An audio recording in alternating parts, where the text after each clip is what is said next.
Hello, and welcome to a sunny book nook. I'm a little bit closer to you today because the lighting is terrible. I meant to film earlier today, but that didn't fucking happen, obviously. So here we are, and we're just coping, we're just dealing. I just wanted to do a little chit chat video about some things I've been reading. I feel like with my October wrap up, I sort of told you guys my reading habits have kind of changed because I've just been reading a lot less. And this month I've read like 8 books or so, and we're on week 2, at the end of week 2 ish. So it's still not, as much as I usually, the fridge again, as much as I usually read, but it's fine. I'm happy with it, and I think in terms of beyond just the numbers, it's interesting because I've just been reading so much more like nonfiction and theory recently, and it's nonfiction November, so that works for me, I guess.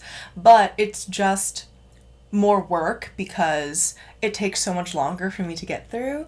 For example, I've been trying to finish, and I'm like almost done with Right Wing Women by Andrea Dworkin, for like a couple weeks now, and I have the ebook, and that is a phenomenal feminist text. It's my first Dworkin text, and it's so good. It's a very brilliant analysis of and perspective on women's consciousness and what makes conservative right-wing women the way that they are, and the values that they hold within patriarchal society, and the really complicated nature that it has, in the ways that it's tied to historical movements on the right and on the left, and white supremacy and capitalism, of course. And I think like there's really interesting and important stuff to be taken away from and to get from a bunch of different theorists. And I think a lot of things that she's saying in here are so compelling and so accurate and very, very good, very thought-provoking.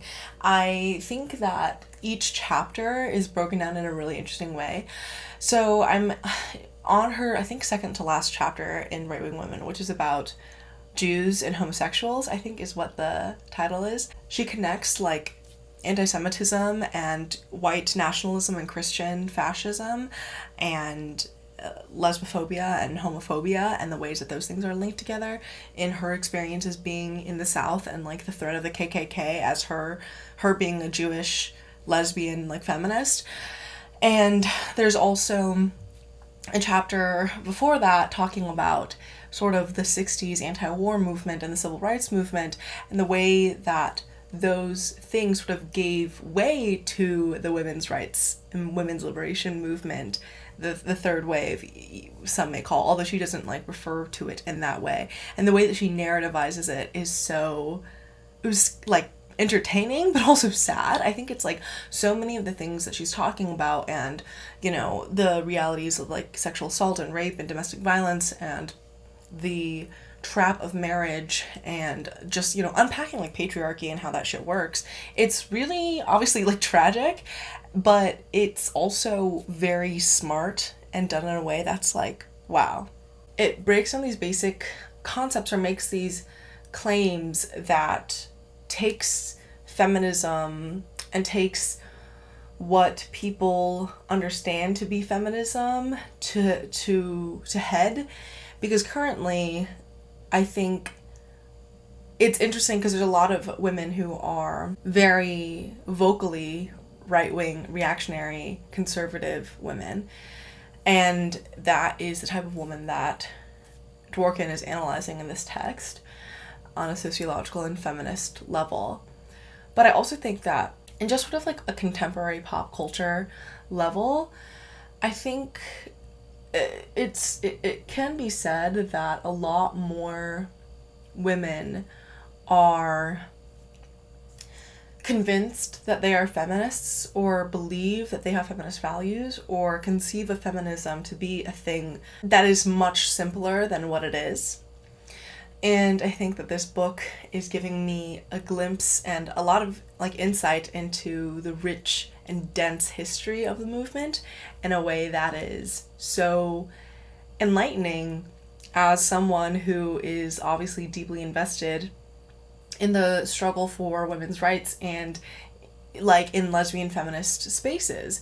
It's very, very interesting and intellectually moving, but also emotionally moving, and written in a very straightforward way.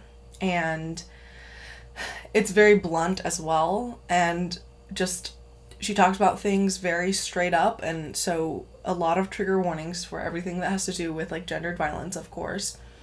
And yeah, so I'm not done with this book yet because I'm in this video. I just want to chat about some books that I'm in the middle of, but it's really good, and I'm excited to get to the end of it, which hopefully I will within the next couple days probably. Again, it's just like hard for me to get through nonfiction really quickly unless it's like a memoir or something, because it's more dense text that I'm trying to parse out, especially if I have like a PDF or an ebook, because I'm highlighting things and I'm writing notes and stuff in it.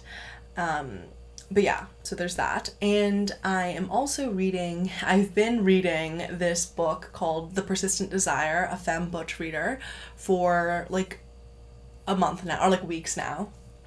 And if you follow me on Twitter, which I'm so sorry if you do, that book has been, like, I've just been dipping in and out of it, you know, going in for a few essays, for a few poems, and then coming back out. It's just so, it's like a lifeline for me, you know. I'm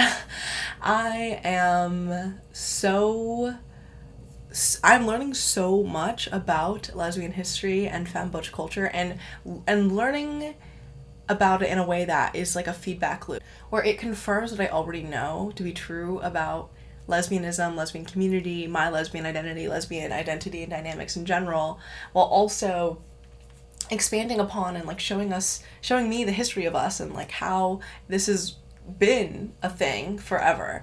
And you know, just speaking, like thinking about and reading from the actual perspectives of all of these dykes from across like the mid to late 20th century, and all of the crazy shit they've been through and all of their insane love lives is just, it makes me so happy. And I think a lot of like the feminist theory elements of it and the things in the sociological study elements and like the questions of like, okay, well, let's interrogate this element of culture, like what do you like, why do people oppose this, versus more prose or memoir sort of, because this is like a collection of interviews and poems and essays and like transcriptions and like diary entries from bar dyke culture in Buffalo to like the random drag scenes in like the 40s, like drag king scenes, and like male impersonators, lesbian feminist radical spaces in like the 70s, and all of that shit. It's so cool. And like with the establishment of the Herstory Museum, it's fucking dope. I'm such a history nerd and I love reading this so much. I'm like around halfway through it, and there are so many essays and so many things that I've read that have made me laugh, that have made me cry. Like Joan Nestle, who's the editor, she's a femme, and she has her like essay defending, I think, femme-butch culture at a lesbian feminist conference was really moving. Leslie Feinberg, author of Stone Butch Blues, his essays about, or like reflections on the bar dyke community and being a stone butch, were so moving and made me cry. The butch to butch mentorship and community is just so beautiful. I'm like fucking obsessed, okay? This book is, I really want to finish it because I want to consume all of it, to know everything that is contained within its pages. But also, I'm just like, wow, every page has a gem on it.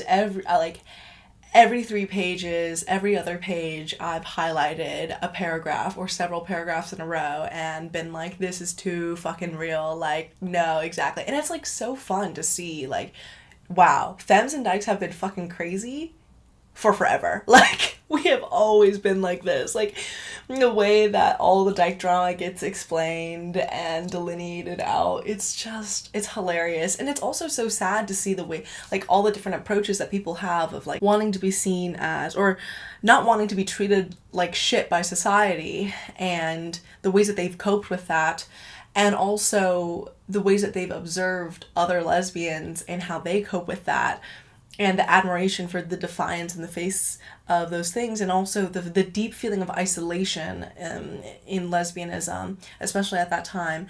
It's so moving to read about, and I'm so happy that my friend sent me a PDF that they had, and yeah, it's something that can be so special and important to me. Like, actual real femmes are so rare. And femme-butch culture is something that lives on today and is rooted in a type of history that people don't seem to want to acknowledge, because it also has such, like, radical roots that are so central to queer history in a way that people don't seem to understand. Like, queer people and LGBT people contemporarily don't seem to have a conception of. And so it's just so interesting to see people's perspectives from back then. And it's like a lot of American lesbians writing, but a lot of Jewish American lesbians, a lot of Black lesbians and studs. And I think there was an essay from Audre Lorde, and she and her partner are, like, not part of the femme-butch community, but she talks about, like, the Harlem Dykes and, like, the people who are, and that was a fun essay. And there's also a lot of pieces by Latin American dykes, and some about people who are in Canada. So it's very, like, diverse. Like, not to use just, you know, and it's not just like diversity for the sake of diversity type of thing. It's like, genuinely, like, if you're telling lesbian stories, you have to tell lesbian stories, and femme-butch culture, which has been a thing across all cultures and nationalities, and histories. Like, it's a dynamic that transcends so many things, and so in trying to piece together that history in this beautiful compilation of The Persistent Desire, it's just so beautiful. And I love the title, The Persistent Desire. It's like, yeah, the desire does persist. The femme-butch desire is something that has lasted for so long, and it's so beautiful to see. And I think there's a sort of cultural revival going on right now that I'm definitely a part of. Like, let's be real here. But it's so, I don't know, I love witnessing it, and reading this and sharing excerpts of it and geeking and nerding the fuck out of this shit has just been really, really important to me and to my mental health and to the key to me being happy even. So that is the other book I am in the middle of right now, which is nonfiction. Then another book that I've been trying to get through for, like, months is The Society of the Spectacle by Guy Debord. This is a philosophical Marxist text that sort of talks about the spectacle and society. Like, this is another text that is just banger after banger. Like, each sentence and point that he makes is like, you are so right and you don't even know. Because, motherfucker, like, you're dead, but now we have, like, social media and, like, digital screens and shit. So what you understand to be the society of the spectacle has become so much worse than you could have ever imagined that it's almost comical, but it also makes this work so much more pertinent. Let me go find some excerpts of what the fuck I'm talking about. I'm only, like, 1/5 of the way through this book as well. And I think this is the book that I'm most likely to get through slowest, because it's hard for my brain in a way that it's like it's simplistically written, I would say, but the concepts and stuff in how it's talking about media and its relationship to capitalism and and production of culture is so interesting, and I think vital to the media landscape of today and to your understanding of how the world like works. In the chapter Unity and Division Within Appearances, number 60, I think each chapter has like a numbered list. Number 60 says, stars, spectacular representations of living human beings, project this general banality into images of permitted roles. As specialists of apparent life, stars serve as superficial objects that people can identify with in order to compensate for the fragmented productive specializations that they actually live. The function of these celebrities is to act out various lifestyles or sociopolitical viewpoints in a full, totally free manner.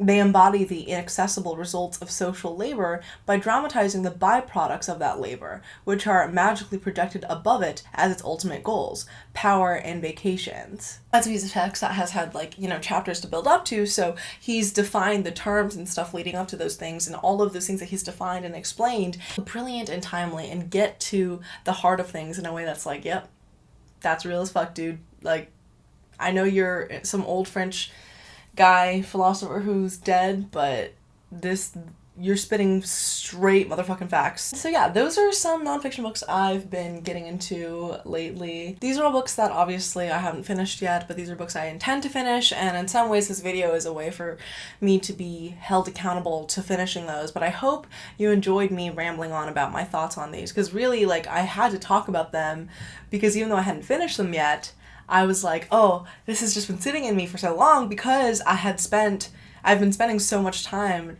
trying to read these and trying to get through them, but they're long ass nonfiction, or not even long, but they're more dense nonfiction theory texts that I'm trying to parse through, that it's going to just naturally take longer, and I'm just going to have thoughts on them in a way that I don't think I could properly even condense or process in the aftermath of completing that book.